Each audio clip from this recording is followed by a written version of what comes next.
Thank you for joining me on this beautiful sunny winter's day in Port Lincoln, South Australia.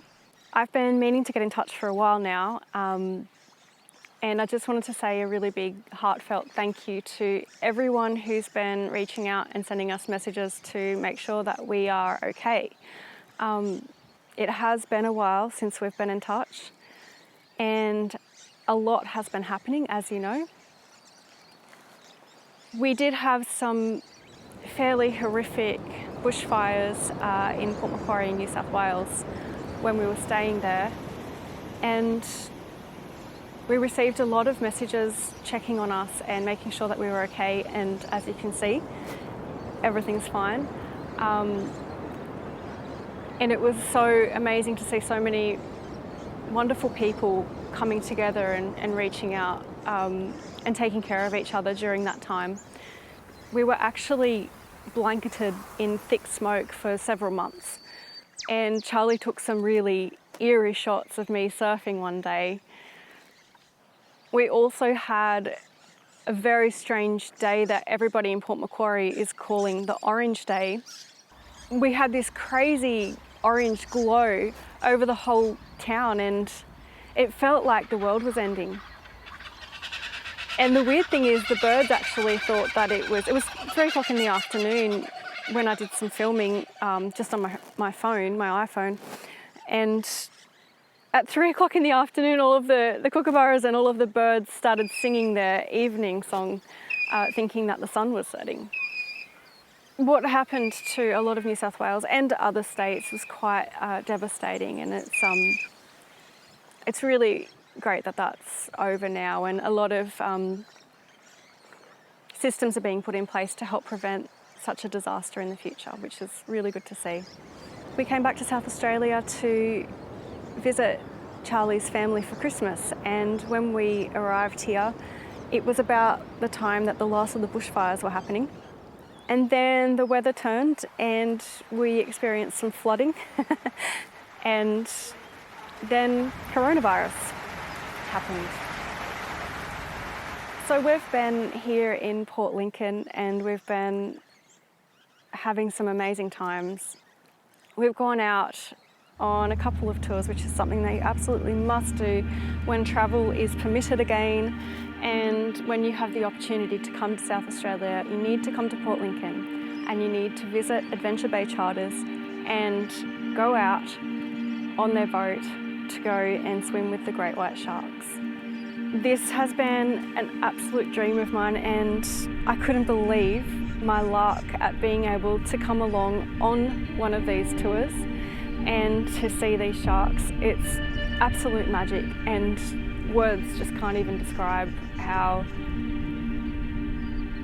powerful it is to be in the water and have this majestic, graceful, peaceful, powerful apex predator come in out of the gloom and gaze at you out of curiosity. And also the sea lions. We had the opportunity to go out and and swim with the sea lions, and they are just the most beautiful, playful, affectionate, fun animals. I can't even describe how much fun it was going out and seeing that, so I highly recommend it. So here we are in Port Lincoln.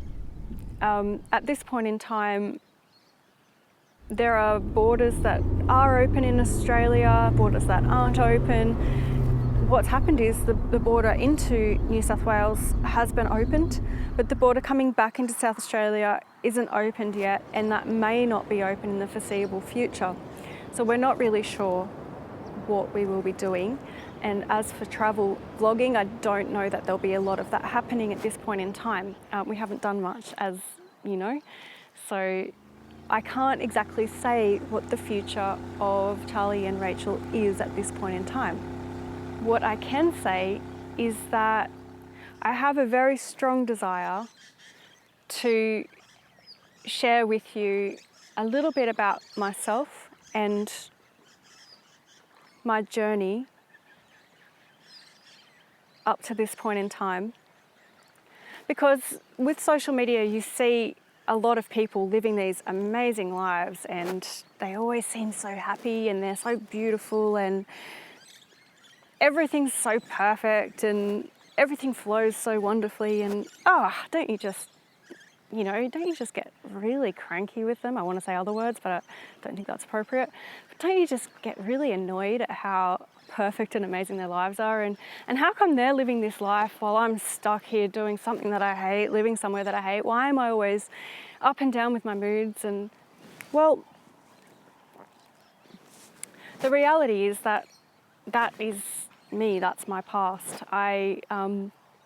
Charlie's had a pretty amazing upbringing, and he's an incredible human being, and he travels light, which I love about him.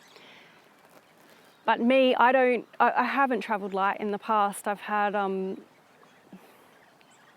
lot of difficulty growing up. When I was a little girl, or actually before I was born, my parents were teenagers, and I was an unwanted baby. So my mother was 16 when she had me, and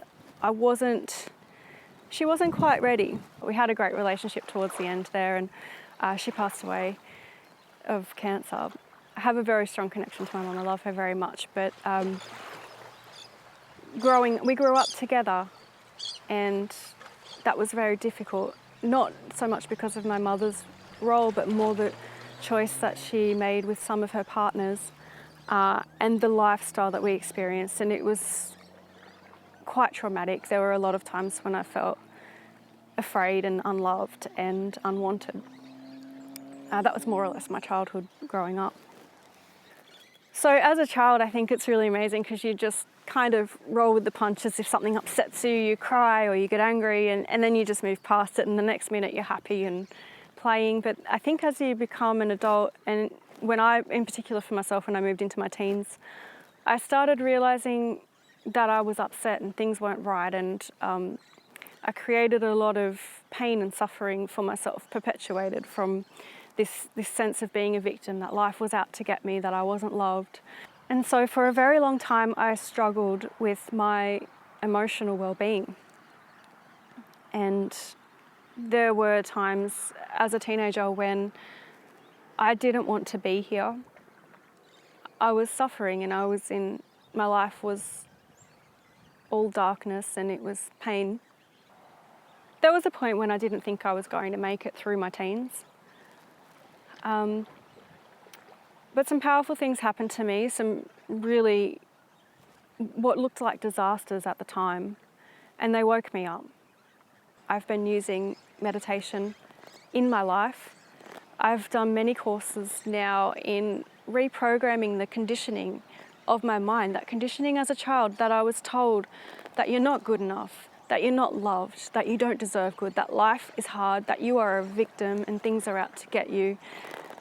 And I've been redoing and undoing all of that programming and going, okay, I have a choice. What do I want? What do I want to see? Do I want to live an amazing life? Yes. Do I want to suffer? No. I'm done with that. And what I'd like to offer now is showing other people. It may be yourself. You may be already living this amazing life, but maybe you know someone who could really benefit from learning how. I don't want to just prance around in front of a camera showing off my amazing life. I want to help you to live your amazing life. It could look completely different to what ours looks like. We do what we love doing, but what you love doing could be an entirely different thing, and that's wonderful. And I would like to help inspire and facilitate that process. So the future of Charlie and Rachel, we will still be, I'm sure, doing the occasional video log, travel vlog, and also I would love to help with some of the wonderful meditations that have come into my life and the wonderful processes. And so you will see some more variety in our videos. If you're interested in this path and seeing this path, please let us know in the comments. Please feel free to message us and get in touch. And if you have any questions, if there's anything you'd like me to discuss, anything that you're struggling with that you need help with, let me know. It's something that I'm very excited about doing. Thanks so much for watching. If you haven't already, hit subscribe and we will see you next time.